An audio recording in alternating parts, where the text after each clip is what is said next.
जब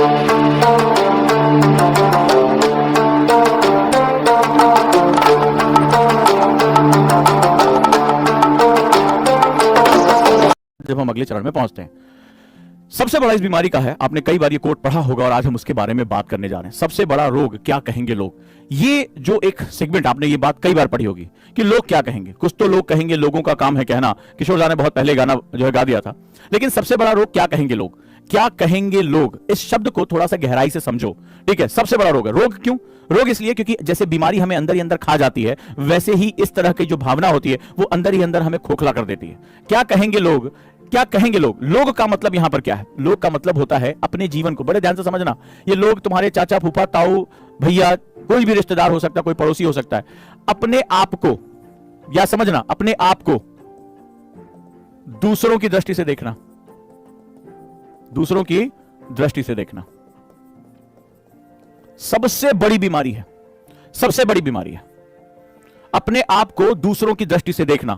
इसी का मतलब होता है, लोग शब्द का मतलब होता है जब आप अपने आप को दूसरे के हिसाब से देखना शुरू कर देते हो। दूसरा क्या सोच रहा है, दूसरा क्या कर रहा है, दूसरे ने क्या स्टैंडर्ड डेवलप किए, जब आप इस हिसाब से दूसरों को देखना शुरू कर देते हैं तो वहां पर आपको दिक्कतें आनी शुरू हो जाती हैं। यानी आप अपने व्यक्तित्व को दूसरे के नजरिए पे परख रहे हैं। आप अपने आप में यूनिक हैं, आपको यह बात विश्वास करना पड़ेगा। यानी जीवन आपका है, सपने आपके हैं, दृढ़ता आपकी है, निश्चय आपका है, लक्ष्य आपका है, मेहनत आपकी है, जुनून आपका है, परिश्रम आपका है।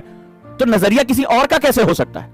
ये बात समझने की कोशिश करना, इस बात की गहराई को जानने की कोशिश करना। एक और पागल इंसान का नाम लेता हूं तुम्हें, फिर आज मैं उसका एग्जांपल लेता हूं। वो है, इसका नाम है ये, मैंने क्यों कहा है जुनूनी को।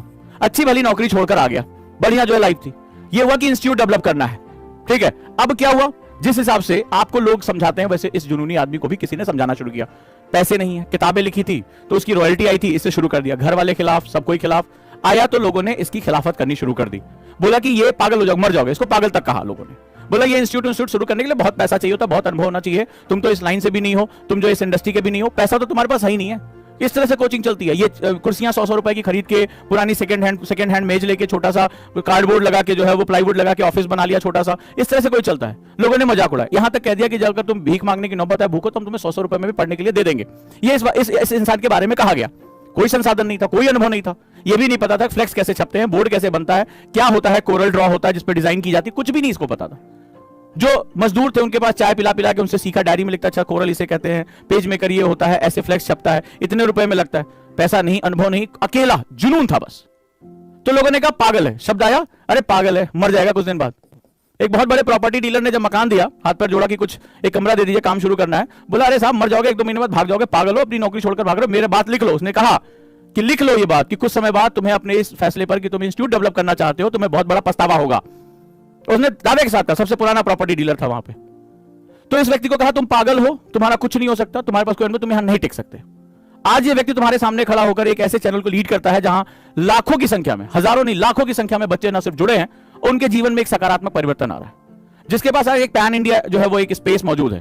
तो अगर इस व्यक्ति ने लोगों की सुनी होती, और वो कहने वाले अपने थे, अपने पेरेंट्स नाराज कि क्या यार अच्छा भला नौकरी छोड़ छाड़ के, इतना सेट करियर छोड़ छाड़ के आगे जो है वो फ्लैट लेने का जो है जुगाड़ करने छोड़, ये पागलों की तरह कहां सड़क पे चप्पलें घिस रहा है। खुद के पेरेंट्स, खुद के भाई बहन नाराज कि क्या तुमने कदम उठा लिया, किस तरह का कदम उठा लिया, कैसे कैसे ताने, कैसी कैसी चीजें, अरे ट्यूशन पढ़ा लो, भूखे मर रहे हो तो ये काम कर लो, जब मुश्किलें आई नाक कटा दिया, जिंदगी बर्बाद कर दी। इस तरह के ताने जब इस इंसान को दिए गए, लेकिन अगर इसने सोचा कि यार जिंदगी मेरी है, फैसले मुझे लेने हैं, मैं जानता हूं मेरा विजन क्या है, मैं जानता हूं कि मुझे कुछ परिवर्तन करने से पहले खुद को जो है वो जलाना होगा, तपाना होगा, पंपलेट हाथों में ले लेके कई किलोमीटर चलना होगा, कोई बात नहीं है, शर्म को किनारे रखना पड़ेगा, रात में जाकर पोस्टर बैनर भी खुद चिपकाने होंगे, सब किया। और आज पीछे पलट के देखते हैं तो आज वही कहते हैं कि नहीं आप तो लीड कर रहे हैं, वही कहा जाता है कि नहीं भाई आपका तो बहुत नाम है, लोग आपको पहचानते हैं आपके नाम से, आपके चेहरे से।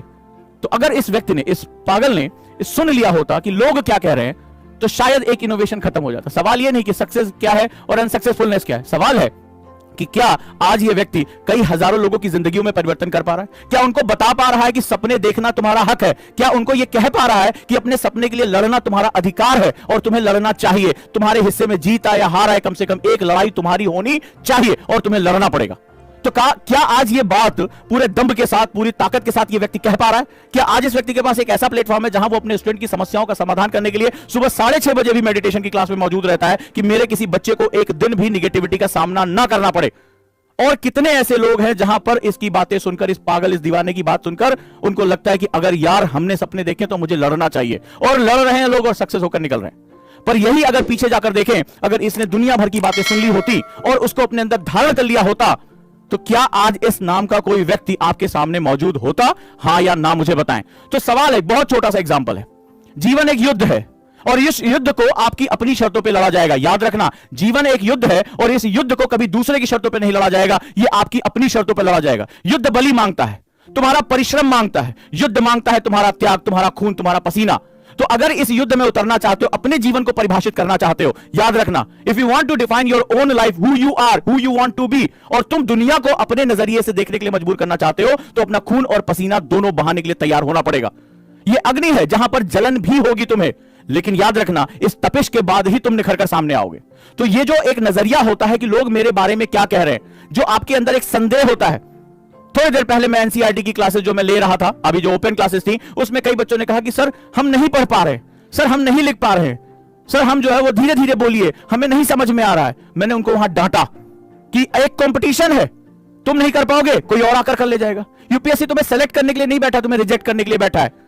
तो आखिर वहां पर तुम्हें अपनी क्षमताओं को बढ़ाना पड़ेगा। जितनी बार तुम ये कहते हो कि मुझसे याद नहीं हो रहा, मुझसे लिखा नहीं जा रहा है, मैं समझ नहीं पा रहा हूं, उतनी बार तुम अपने आप को यकीन दिलाते हो कि मैं समझ नहीं सकता, मैं लिख नहीं सकता, मैं पढ़ना नहीं चाहता। इसका यही सिंपल सा मतलब होता है और इससे ज्यादा कुछ नहीं। क्योंकि युद्ध करने वाला यही जानता है कि यह युद्ध है और जब तक मेरे प्राण है, जब तक मैं जीवित हूं, तब तक मैं लड़ाई लड़ूंगा। और मैं लड़ाई ना सिर्फ लड़ूंगा, मैं लड़ाई जीतूंगा। यही जो है नियम होता है युद्ध का। आर्ट ऑफ वॉर इसी को कहा जाता है। इसके लिए मुझे सब कुछ झोंकना पड़े, सर्वस्व लगाना पड़े, मैं लगा दूंगा। आप कल्पना करके देखिए, कोई व्यक्ति अगर युद्ध के बीच में है, कोई वॉर के बीच में है, क्या तुम अंदाजा लगा सकते हो कि वॉर के बीच में सामने दुश्मन है और वो वेब सीरीज देख सकता है? कल्पना कर सकते हो इस बात की? क्या उसको दुनिया भर की कौन खूबसूरत है, कौन खूबसूरत नहीं है, ये जो समझ सकता है? नहीं। वॉर का टाइम है तो वो सिर्फ और सिर्फ अपने अपोनेंट पे अपनी नजर रखता है, वो अपनी रणनीतियों पे बात करता है। क्या उसको युद्ध करते समय चिंता होती है, अरे घर पे कौन मेरा इंतजार कर रहा होगा, वो ड्राइंग रूम में जो है मैं गैस तो नहीं, वो जलती हुई किचन में छोड़ के तो नहीं आया? क्या युद्ध करने वाले व्यक्ति के दिमाग में ऐसा कोई भी विचार आता है? तो सवाल है कि जब तुम युद्ध अब इस लबासना की तैयारी कर रहे हो, यूपीएससी की तैयारी कर रहे हो, तो तुम्हारे दिमाग में क्यों आता है कि मेरे फूफा ने कहा कि तुमसे आईएएस नहीं हो पाएगा? क्यों कहा जाता है कि वो भैया कह रहे थे कि तुम सेकंड डिविजनर हो, तुम्हारा जो है आईएएस नहीं हो पाएगा? क्यों तुम्हें यह विचार आता है कि चलो यार थोड़ी देर एंजॉय कर लें, थोड़ी देर रेस्ट कर लें? क्या युद्ध में कोई भी खड़ा, युद्ध के मैदान में कोई खड़ा व्यक्ति इस तरह का किसी विचार के बारे में सोच सकता है? एक झटके में उसका सर जो है उसके धड़ से अलग हो जाएगा। तो महसूस करो कि ये एक तैयारी नहीं, एक वॉर है, एक युद्ध है। जिस दिन तुम्हें इस युद्ध की फीलिंग आनी शुरू हो जाएगी, तुम्हारे कान अपने आप बंद हो जाएंगे, आंखें सिर्फ अपने लक्ष्य को देखेंगी और सारे स्नायु तंत्र, सारी मस्कुलर पावर तुम्हें अपना लक्ष्य भेदने के लिए प्रेरित करना शुरू कर देंगे। तुम्हें किसी की आवश्यकता नहीं होगी, क्योंकि तुम्हें पता है या तो तुम मारोगे या तुम मर जाओगे। डू और डाई, यही आपके पास विकल्प होता है। और विकल्पहीनता जीवन में बहुत इंपॉर्टेंट होती है। इस व्यक्ति के पास भी विकल्पहीनता थी। नौकरी छोड़कर आया, समाज की प्रेस्टीज छोड़कर, बोला कुछ नहीं, या तो ये या तो कुछ नहीं। कई लोगों ने कहा अच्छा कहीं पढ़ा लो यार, थोड़ा बहुत पैसे कमा लो, बाद में तुम्हारे पास कोई अनुभव नहीं इंस्टीट्यूट चलाने का, तुम जीवन में नौकरी में रहे अचानक से, बोला कोई बात नहीं, अनुभव नहीं है, 4 लोग मुझे धोखा ही तो देंगे, दिया, कर्ज में डुबो देंगे, डुबो दिया। लेकिन इरादो, एक बीज था कि मुझे मेरा इंस्टीट्यूट मेरे तरीके से डेवलप करना है, मेरे पास एक सोच है, एक विजन है, मैं बच्चों को ये दे सकता हूं, एजुकेशन में परिवर्तन लेकर आ सकता हूं, और लेकर बढ़ा। तो ये आदमी अपने पागलपन की वजह से बढ़ा।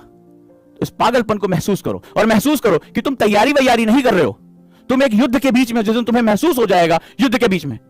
कल की क्लास लेने से पहले मैं लंच नहीं कर पाया। एक बच्चे ने मुझे मैसेज किया कि सर खुद को टॉर्चर करना गलत है, सर खुद को तकलीफ देना गलत है, आपको अपना ध्यान रखना चाहिए, खाना खाना चाहिए। मैंने कहा कि मैं क्या बोलूं इस विषय पे? तो बोला इसका क्या मतलब है? लेकिन इसका एक मतलब है कि अंदर एक पैशन जल रहा है, मैं एक युद्ध के बीच में हूं, मैं अपने लक्ष्य की प्राप्ति की तरफ हूं, मुझे वो परिवर्तन लेकर आना, इसके लिए मुझे खुद को भस्म भी कर देना पड़े तो कोई बड़ी बात नहीं है।